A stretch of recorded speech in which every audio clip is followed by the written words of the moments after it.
Hi guys, Lindsay here with Storybook Family Farm. So this evening I thought I would take you guys along to show you all of the progress that I made since I shot the last video yesterday. If you haven't seen yesterday's video, it was explaining all about tree hay and how to make it and what it's good for and, all those things. If you haven't watched it, please just go back and watch it. I don't want to have to, go through and explain to you what I said yesterday. So I thought I would bring you guys in the woods to show you what all I got done today. I wasn't planning on filming a video today just because it is kind of late. It's almost time for me to milk the goat. But I thought, might as well show you guys what I got done because I'm honestly quite proud of it. So Tracy went to the store just a little bit ago to get more propane for our stove. And I ended up bringing her up so that way she could see how much wood I procured today. If you haven't been joining our journey for a while, a few weeks ago, our neighbor's tree fell over the property line into our woods, and so there's been a whole bunch of devastation and things that have fallen down in this area due to that tree falling.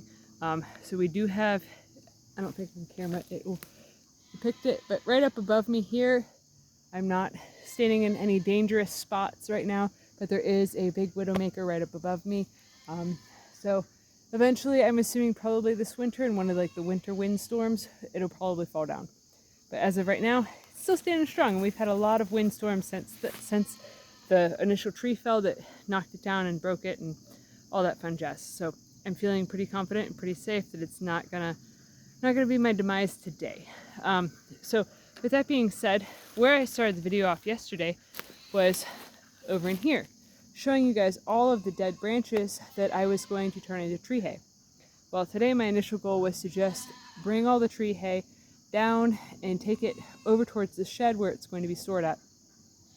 But I got that done a lot quicker than I thought I was going to, so I decided that I should bring the chainsaw up here and just start working on knocking some of this out, so that way, because there is a main deer trail that runs right through this area, and ever since that tree fell, I'm assuming that because the path has been blocked off, the deer probably have not gone through here. And this is definitely a good bow hunting spot. So I wanted to make sure that the deer will still come through here once bow season opens up next month, at the end of next month. In Ohio, it opens this year at September 30th and runs until February. So it's a big long season, so it's definitely worth, getting better at my bow hunting skills and shooting the bow and all of that stuff. Anyways, so here is some of the wood pile that I cut up today. So it's about knee high is the depth of it, and it's a pretty big, as you can see, it is a pretty big pile. So this is all stuff that is destined to be for next year's firewood, but I did make a nice pile of stuff that is for this year. So not only did that tree fall over here and it took out some live trees, they were just small trees. They weren't anything like.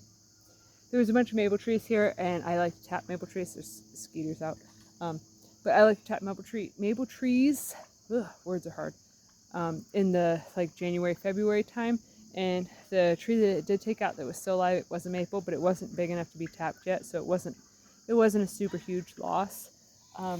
So I do have a nice big pile of stuff that I cut.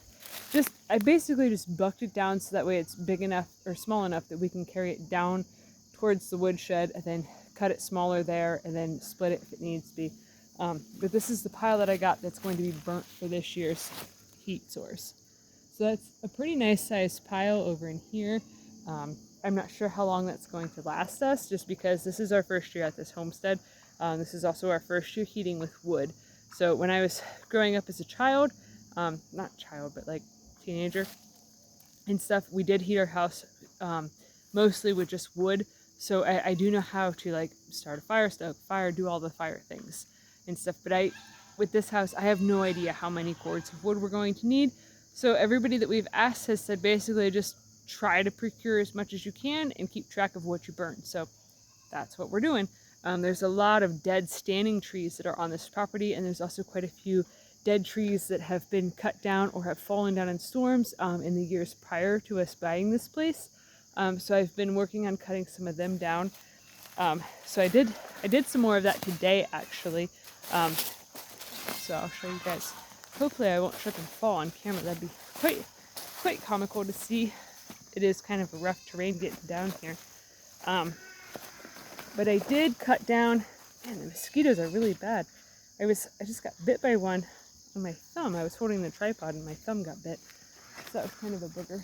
But I did cut down a few of the dead standing trees. So I got like 4 or 5 of them. They weren't very big around. They were just about thigh size around. So this is obviously the top of the tree right here. So it's not as big around as like what the trunk of it is. But the trunk of it was about the size of my thigh, which I have chicken legs, so it's, you know, about the size of that tree in picture. But so that is all stuff that will end up eventually getting bucked down into smaller sizes, so then I can bring it out towards the woodshed, and then it can further be broken down so that way it's usable firewood size. So we have been also experimenting with our turkeys, letting them free range because they needed more space. We gave them more space. Then they learned they could fly out of that space. Now they've been hanging out all over the place. So last night, 5 of the 7 of our turkeys actually slept in with the goats. It was fine. Nobody was hurt. Nobody was harmed. But I did have to carry all 5 of them back out of the barn this morning because it was like all of them were super discombobulated. By the way, turkeys are not very bright. All 5 of them were like super confused as to how to get back out of the barn, even though the night previously they walked themselves in. So it is what it is. Just figured I'd let you guys know about the turkeys as I was walking right by them.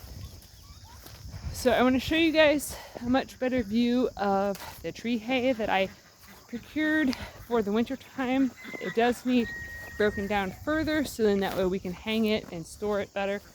But this here is the pile. So it is about shoulder height to me, and it's probably about a 6 foot by 8 foot size pile. So it's a pretty big pile of tree hay. So what we'll do is we'll just break it down into much smaller segments and chunks of it, so then that way we can hang it up in that shed right there. That's also where our firewood is going. So yeah, that's it for tonight. I have to go milk a goat before she starts screaming my name and demanding that I come milk her. So if you haven't ever raised goats, just know that goats are extremely picky. They basically demand that you keep to their schedule, otherwise it's all bad. But yeah, so if you're enjoying our content, please give this video a thumbs up, share it with your friends on social media, and if you haven't already, please subscribe to our channel to help us grow. We greatly appreciate it. Alright, thanks for watching. Have a good one, guys.